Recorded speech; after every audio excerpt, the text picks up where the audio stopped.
What's up guys, my name is Ace, and my primary focus with Call of Duty is always multiplayer, just regular 6v6 multiplayer.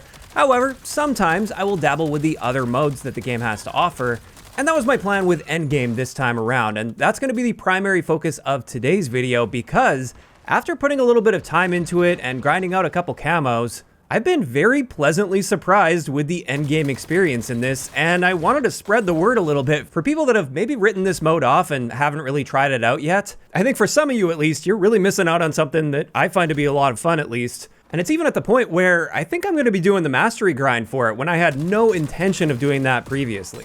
Initially, I was just going to use Endgame the same way I used Modern Warfare Zombies. It's a nice place to go to level up guns that really need some attachments for multiplayer but are like really bad without attachments. It can often suck playing through those early levels without half decent attachments on. So in Modern Warfare 3, I would hop over to Modern Warfare Zombies and I would just grind out the early levels in a PvE environment where there was no major stress or anything. And then on top of that, weekly challenges. Our weekly challenge system from Modern Warfare 3 is returning starting with Season 1 for Black Ops 7. And oftentimes, the weekly challenges were just super simple in Modern Warfare Zombies, and again, super laid back. I don't really have to like lean in and focus up super hard. I can just kind of grind through things at my own pace. And that was my plan with this, but now I'm actually kind of hooked on it, and I've been working through some camo grinding in this, and I plan on continuing that all the way up to the mastery now. So for those that aren't aware, just a quick overview, Endgame is very similar to Modern Warfare Zombies from Modern Warfare 3. So it's a big open world environment on the future big Warzone map that we're going to be getting, Avalon. And with this, you can free roam anywhere you want. However, there are multiple zones and each zone has escalating difficulty. It's also worth mentioning this is a pure PvE experience. So while there are other players in your match, you can't kill them directly and they can't kill you. So you start off in zone 1 and generally things are pretty laid back there. But as you get into zone 2, 3, and even 4, that's when things can really ramp up. And when it comes to what you actually do, it's really up to you. You can just kind of roam around killing enemies if you want. Again, working on leveling up guns or grinding camos, for instance. Or you can complete various missions that are scattered around the map. And there's a variety of these requiring you to do different things in order to complete them. Some of these are really simple, like surprise shipment, where you just go to a shipping container and then a little like mini boss type thing will pop out. I wouldn't even call it a mini boss, just a slightly more difficult than normal enemy will pop out. You kill them and that's it, it's done. You can have that one done in seconds, or there's other ones that might take you a couple minutes. And each one will have you doing different things. So you can bounce around between these and just complete mission after mission. And in the process, you're leveling yourself up and you're leveling through skill trees and you can get your level all the way up to level 60. And every 10 levels, you get a major upgrade, whether that's to like your health, armor, and damage. So you become more and more powerful as a player as you level it up. You can now feel more comfortable going into higher tier zones. And in higher tier zones, there's going to be more difficult enemies, more variety of enemies. And this gameplay loop, I'm finding to be very fun and relaxing. I think that's the nicest thing about this is I can just sit back, listen to some music, maybe throw a YouTube video on in the background, and I can just take things at my own pace. If I want, I can just roam around into zone 1 or 2 and really not have to think about anything at all. I can just go on full autopilot, or maybe I get up to 3 and 4 where I might have to focus up a little bit more. Now, another thing I'm really liking about the endgame experience, more so than Modern Warfare Zombies, is how quickly you can get around, primarily because we have a wingsuit. And if you pair that with the kinetic jump, or you can also pair it with the grapple, you can launch yourself up in the air first, and then you can glide really long distances very quickly, which just means for less downtime, if you want less downtime, like you can, again, take things at your own pace. You can blast between objectives so quickly, or you can take your time and kind of just run from one to the next and kill enemies along the way. There are many different ways to play and approach this, and I've just been having an excellent time with this overall.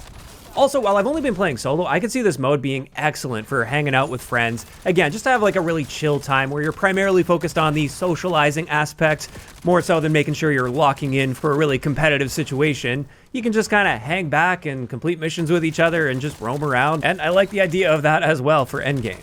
Now, with all of this in mind, there was one big fear I had with this, one big issue I had with this as well early on, and thankfully it never happened to me, but I was seeing many people in my timeline, for instance, mention that this happened to them multiple times, and this is the fact that at least early on, if you disconnected from a match, like the server shut down, or I heard like Steam came out with an update and somebody playing on Steam, it kicked them from the game because of that. When that happened, you get set right back to 0, just like if you were to die in the game. That is one element of it. If you die, you lose all of those levels that you've built up, and you have to start from scratch again. Obviously, you maintain your camo progress and everything like that, though. And especially since it takes that much longer to fully level up a character and get right up to level 60 and have everything all nailed down, having a situation where you lose all of that through no fault of your own, like a disconnect, for instance, was obviously a big issue. Thankfully, earlier this week, they solved that issue entirely, and what they've done now is if a server disconnects, or if you disconnect from the server, it actually saves where you were at before that match started as a checkpoint, and it will revert you back to that level rather than all the way back to level 1.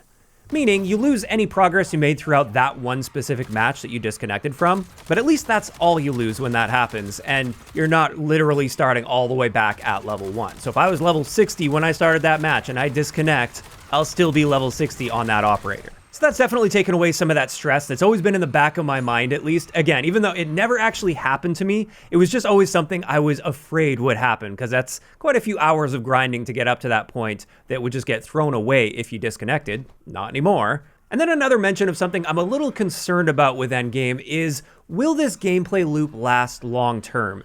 While I am having a really good time with it right now, at the end of the day, things tend to get fairly repetitive. If you're doing the same things, taking the same routes, doing the same sorts of missions, yeah, you're kind of just doing the same thing over and over. And as of right now, I'm still finding that to be enjoyable. Even though it is repetitive, it's enjoyable repetitiveness. But what happens once I'm done the camo grind, for instance, and I'm just sitting at level 60, everything's maxed out, I've got all my camos done. Now what? Why am I playing? What am I playing for? Well, so far at least, for Season 1, it looks like there's quite a bit coming to Endgame. And I didn't cover this in the patch video because I was mainly focusing on multiplayer, but let's talk about a few things that are coming with Season 1 for this. The first thing is, throughout Season 1, there are going to be 4 Endgame world events. And essentially, these are like new boss battles that are added to the Endgame experience. And the first one, for instance, is Colossus of Avalon, where a giant mechanical contraption towers over Avalon terrain, leaving a bloody path in its wake. So basically, a new big boss to fight.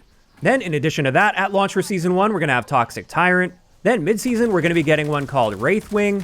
And then they also mentioned there's an additional one coming as well later on. So as long as they keep adding stuff like that as the seasons go on, I think that can really keep the gameplay interesting over time, so it doesn't get too old. But that's just the beginning. Another thing is they're adding new exotic skills and the Phantom skill track. So more skill trees that you can level through and grind through to unlock new abilities that we didn't have access to previously.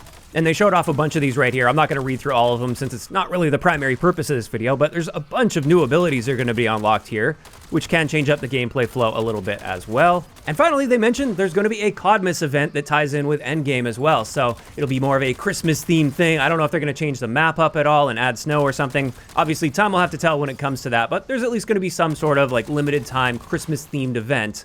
And so post-launch, if they can keep this sort of level of support up throughout the year, I really think Endgame could last throughout the year, and it won't be something that will just completely burn out on in the first season and then never touch it again. Obviously, time will tell to see how things go with this, but I just really felt the urge to make this video after enjoying myself a lot more than I initially expected with Endgame.